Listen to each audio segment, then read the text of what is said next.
Quel est le secret qui pourrait littéralement ruiner ta vie s'il était révélé? Une fois, j'ai aidé la famille d'une amie en m'occupant de leur chat pendant une semaine, tous les jours pendant une semaine. J'allais chez eux et fouinais dans leur maison, j'ai trouvé le journal intime de mon amie, et j'ai commencé à le lire en entier, j'ai utilisé ces informations pour la séduire, aujourd'hui, c'est ma femme. Mon cousin est mort quand nous avions tous les deux 17 ans, il y a eu une réception chez lui juste après les funérailles, je suis allé dans sa chambre et j'ai volé tout son argent, ainsi que d'autres objets de valeur, personne ne sait que je l'ai fait ni même ses parents, ils ont juste supposé qu'il n'avait pas d'argent dans sa chambre, je ne le regrette pas, mais je n'admettrai jamais que je l'ai fait.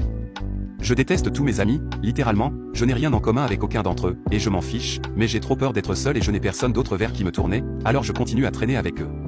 Je n'ai plus de sentiments pour ma copine et j'ai envie de la quitter, mais elle m'aime énormément et est atteinte d'un cancer, si je la quitte je ne pense pas qu'elle s'en remettrait.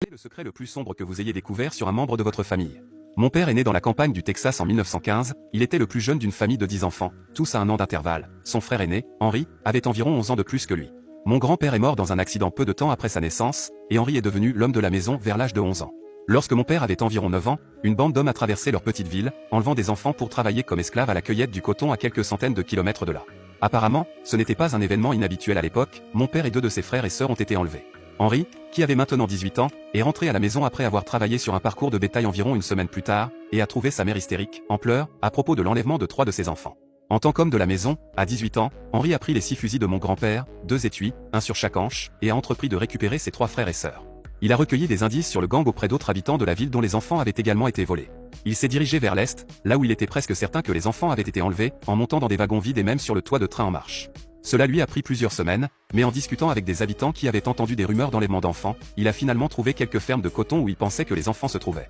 Mon père, qui avait 9 ans au moment où cela lui est arrivé, avait les larmes aux yeux quand il m'a raconté cette partie de l'histoire. Lui et 2 de ses frères, ainsi qu'une douzaine d'autres enfants kidnappés, avaient été retenus en captivité dans cette ferme de coton pendant plus de 2 mois, et avaient renoncé à revoir leur maison ou le reste de leur famille. Ils étaient enfermés dans une grange, nourris de restes de nourriture et forcés de cueillir du coton sous le soleil brûlant du Texas, ils étaient battus s'ils pleuraient ou refusaient de travailler. Un jour, alors qu'ils travaillaient dans les champs, ils ont entendu la voix d'Henri appeler leur nom, ils ont levé les yeux et ont vu mon oncle Henri, marchant vers eux, et ils ont commencé à courir vers lui. Quand un de leurs ravisseurs est arrivé à cheval et a commencé à crier, Henri a sorti une de ses armes et a tué l'homme, mon père n'était même pas sûr que l'homme avait une arme, et ça n'avait pas d'importance. Le coup de feu a attiré 2 autres ravisseurs, et Henri les a tués aussi, mon père a couru et a embrassé mon oncle, et il leur a dit « rentrons à la maison ». Mon père m'a dit qu'ils ont voyagé dans des wagons jusqu'à leur petite ville du Texas, avec quelques autres enfants qui avaient été kidnappés dans la ville. Quand ils sont rentrés dans leur petite ferme, mon père dit que sa mère s'est évanouie en les voyant, il a dit qu'Henri a rangé les 6 fusils et ne les a plus jamais touchés. Il n'y avait aucune application de la loi, aucune enquête sur ce qui s'était passé, que mon oncle avait assassiné 3 hommes pour récupérer ses frères et sœurs, en gros, c'était encore le Far West au Texas à cette époque. Les garçons ont finalement rejoint l'armée et la marine, ils ont servi et survécu à la Seconde Guerre mondiale. Mon père ne m'a raconté cette histoire qu'après la mort d'Henri, j'avais toujours connu mon oncle Henri comme un homme doux, à la voix douce, de petite taille, qui a ensuite été propriétaire d'une imprimerie. Je ne l'aurais jamais imaginé capable des actes héroïques qu'il a accomplis, à l'âge de 18 ans, pour réunir sa famille. Quelle est la chose la plus tordue que tu aies faite lors d'une soirée pyjama? J'ai joué avec des allumettes, pendant des années, j'ai cru que j'avais mis le feu à la maison de mon oncle et de ma tante, j'étais chez eux, mon cousin et moi allumions des allumettes dans la cuisine et les jetions dans l'évier pour les éteindre. La tête de l'une d'entre elles s'est envolée et a atterri dans l'étagère près de l'évier, fumant toujours, mais quand nous l'avons cherché, nous ne l'avons pas trouvée, c'était les années 80, alors toutes ces publicités, les enfants, ne jouaient pas avec les allumettes étaient partout.